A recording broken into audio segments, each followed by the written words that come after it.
You ever wake up one morning thinking it's just another day, and then your world gets flipped upside down before you've even had your coffee? Well, strap in. Read it, because that's how this mess kicked off. I'm Brandon. No, not the happily married Brandon with the white picket fence and the wife who adores him. That guy got tossed out the window the second I overheard Helen, my wife of 8 years, giggling on the phone with her friend Angela. Now, Angela is this high-powered marketing exec, always dressed to kill, and with a laugh that could curdle milk. She's the type that considers marriage a game and fidelity, a suggestion. I never liked her, but Helen, she practically worshipped the ground Angela strutted on. So there I was, passing by Helen's home office door on my way to the kitchen, and I catch this snippet of their conversation. Brandon doesn't have to know. It's just a bit of fun. You deserve more than his tired, old-fashioned view of marriage. It hit me like a punch to the gut. My Helen, the one who'd stand by me through thick and thin, getting an earful of this garbage and agreeing with it. I knew I should have given Helen the choice, Angela or me, earlier, but I messed up. And here I am now. I felt this cold rage settle in. As I stood there, my hand clenched around the doorknob. This wasn't just a casual chat. This was my wife being egged on by her so-called friend to cheat, to toss everything we had built together in the trash. And the worst part? She was laughing, that sound. It was like she'd completely forgotten who she was. Or maybe I never knew her at all. That's the raw, unfiltered start of my story. Folks, no sweet walks down memory lane here. Just the bitter truth of a man who got a wake-up call he never asked for. I scoured through our bank statements, credit cards, phone bills, you name it. I was looking for anything. A clue that Helen was taking these suggestions from Angela to heart. But here's the kicker, folks. There was nothing. Nada, zilch. Our bank statements were as mundane as they come. Groceries, a charge for a new blender. Because I broke cars trying to make margaritas, the usual phone bills. The most scandalous thing was the overage charge from Helen's mom calling to talk her ear off. I even started checking the mileage on her car. Yeah, I got that desperate. But every time it added up perfectly to her work and back. Maybe a little detour to the grocery store or the gym. It was infuriating. It was like I was trying to catch smoke with my bare hands. Hey everyone. Unfortunately, basically everyone who is watching these videos isn't subscribed. It would mean the world to me to quickly get out of the full screen video for 3 seconds and press that subscribe button. It's free and you can unsubscribe anytime. Sorry for bothering and thank you so much. If you subscribed, then there was Angela who was as slippery as an eel. I dropped by Helen's boutique unannounced, hoping to catch them in some illicit planning session. But it was always business as usual. Smiles, chatter about sales targets, and not even a hint of the deception I'd overheard. It made me doubt my own ears. Had I really heard what I thought I did? I felt like I was living in some parallel universe where everything looked exactly the same, but was completely different. Here I was a man who could turn a piece of wood into art, feeling completely powerless against the intangible. Helen was the perfect wife by all accounts, and Angela, the master manipulator, seemed like the supportive best friend. But you know that feeling in your gut, that gnawing, twisting certainty that something's off. It wouldn't let up. It kept me awake at night, staring at the ceiling while Helen slept peacefully beside me. I'd lay there listening to the rhythm of her breath, wondering if she was dreaming of a life without me, a life Angela had convinced her she deserved. I couldn't shake it, so I kept watching, waiting. Because that's what you do when you love someone, right? You hope you're wrong about them, even when everything inside of you is screaming that you're not. Hey, read it. It's Brandon again. When I last left off, I was hanging by a thread, remember? Well, that thread has been fraying like crazy every day.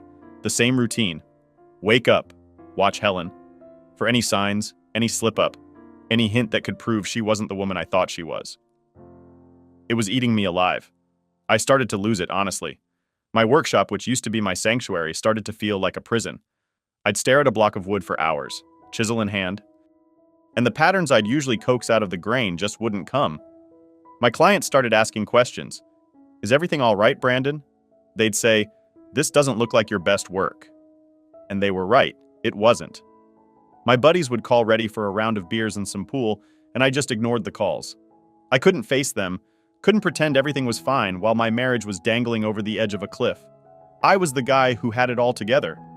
But now I was the guy spying on his wife, doubting her every move and losing sleep over a conversation that might have meant nothing or everything. I remember one night I got up while Helen was still sleeping. I just sat there in the dark, watching the rise and fall of her chest, listening to her breathing. She looked so peaceful, so innocent.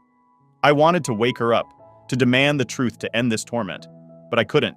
I didn't have proof, just this knowing suspicion that kept whispering in my ear. She's lying to you. My world narrowed it down to this singular focus. Find the truth. It wasn't just about whether she was cheating anymore. It was about whether I could trust my own judgment if I was wrong about her. What else was I wrong about myself? My friends, my whole damn life. The isolation was the worst part. It's like I built this wall around myself, brick by brick, with every doubt and every unanswered question. I stopped going to family barbecues, dodged my mom's Sunday dinners, and became a ghost to my own siblings. I was so deep in my own head I couldn't find the way out. All right, Reddit, it's Brandon again. My story hit a really tough spot. I decided it was time to ask Helen what was going on. I couldn't keep wondering and feeling bad all the time. I came in from working on some furniture in the garage, and there was Helen sitting on the sofa with her phone. I took a deep breath and told her we needed to talk. I was really calm, even though inside I felt like a storm was raging. We sat down and I told her straight up about the phone call I overheard with Angela about how I couldn't sleep, and about all the times I tried to find out if she was seeing someone else behind my back. I asked her, "Is there someone else, Helen?" She said, "No, she wasn't seeing anyone else." She cried and said that Angela was just making a bad joke and that I got it all wrong. She wanted me to believe her. She reached out to me, but I just couldn't. I couldn't hold her hand or make her feel better. I really wanted to believe her. Guys, she's my wife, Helen, who I've loved for so long, but I just couldn't get Angela's words out of my head. We went to bed that night but didn't talk. We didn't kiss goodnight or say, "I love you," like we usually do. She was crying quietly, and I just lay there, looking up at the ceiling, wondering if I even wanted to know the truth, or if it was better not to know.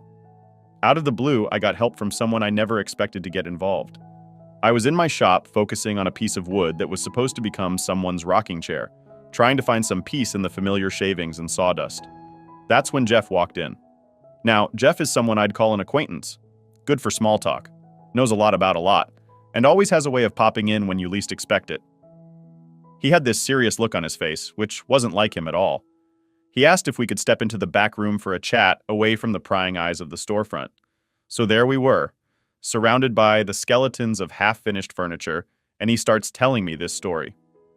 Turns out Jeff's sister works at the hotel where Angela and Helen have been holding these so-called business meetings, and she's seen Helen there too, but she was never alone. Always with this one guy, always cozy like they were more than just friends. Jeff said his sister kept it to herself because she didn't want to cause any trouble without being sure of what was happening. I felt like I was in a bad dream. All this time I had this feeling, but no proof. And here was Jeff handing me the last piece I needed. My head was spinning. But there was also this sense of relief. Finally, I had something solid. Jeff must have seen the emotions on my face because he put a hand on my shoulder and said he was sorry to be the bearer of bad news, but thought I had the right to know. He said he'd be there if I needed anything, which was the last thing I expected to hear from him. So there I was with this information that felt like a heavy brick in my hands. It was the key to everything that had been hidden from me. And now I had a decision to make about what to do next. Okay, read it. It's Brandon. After finding out the truth, I had to decide what to do. I didn't want to just lash out. I wanted to be smart about it, to do something that really mattered. First things first. I got my evidence together and talked to a lawyer. I wanted to know where I stood legally. The lawyer said the evidence was good. If it came down to it, I could take Helen to court. But this wasn't just about legal stuff. I wanted Helen and Angela to understand the consequences of their actions. For Angela, I knew I had to be subtle. She worked at this fancy marketing firm, and they have a reputation to uphold. So I sent a carefully worded letter to her boss, suggesting they look into Angela's behavior outside of work. I kept it anonymous and stuck to the facts. Next, I focused on Helen. I waited until she was out. Then I took my most important things and left the house. I didn't make a scene.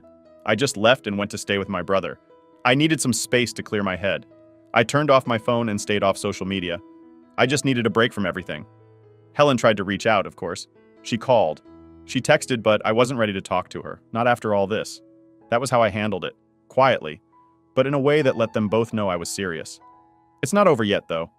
There's still more to come in this whole mess. Stay with me. So I laid out my cards, did what I had to do, and stepped back to watch the fallout. It's been a wild ride. And here's how it all went down after the dust started to settle. I heard through the grapevine what happened with Angela. That letter I sent. It did the trick. Her bosses took a closer look at her. And let's just say they didn't like what they saw. Last I heard, she was put on leave and had to scramble to keep her job. I guess her coworkers started seeing a different side of her, the one I'd been warning them about. Then there's Helen. After I left that evidence on the kitchen table and moved out, things for her got real. She came home to an empty house and a whole lot of truth staring back at her. She tried calling me, leaving voicemails, sending texts, apologies, excuses, promises to change. But I couldn't just forget everything and go back. Too much had happened. I needed time to think to be away from all the drama. I found out that Helen's boutique started to suffer without her focus. She lost a couple of big clients, and without Angela to push her into the spotlight, things just weren't the same. It was tough on her. That much was clear. But it was the bed she made. Now let's talk about me for a second. I did a lot of thinking, a lot of solo drives, a lot of staring at the ocean. I wondered if I went too far, if maybe I should have handled things differently. But then I remembered that feeling, that cold pit in my stomach when I first suspected something was wrong. And I knew I couldn't have just let it slide. I don't take joy in what happened to Angela or Helen. It's not about that. It's about actions and consequences. I had to face mine and they had to face theirs. I just wish it hadn't come to all this. So here I am, working in my shop again, finding peace in the grains of wood, in the smell of sawdust. I'm picking up the pieces, but it's a slow process. Every day's a little better, a little clearer. I'm starting to feel like myself again. But there's still a ways to go. That's the aftermath. Read it. It's messy. It's sad, but it's real. This whole saga, it's taught me a lot about trust, about forgiveness, and about moving on. Thanks everyone for listening. It would mean the world to me if you would subscribe to the channel. Thanks, and have a great rest of your day or night.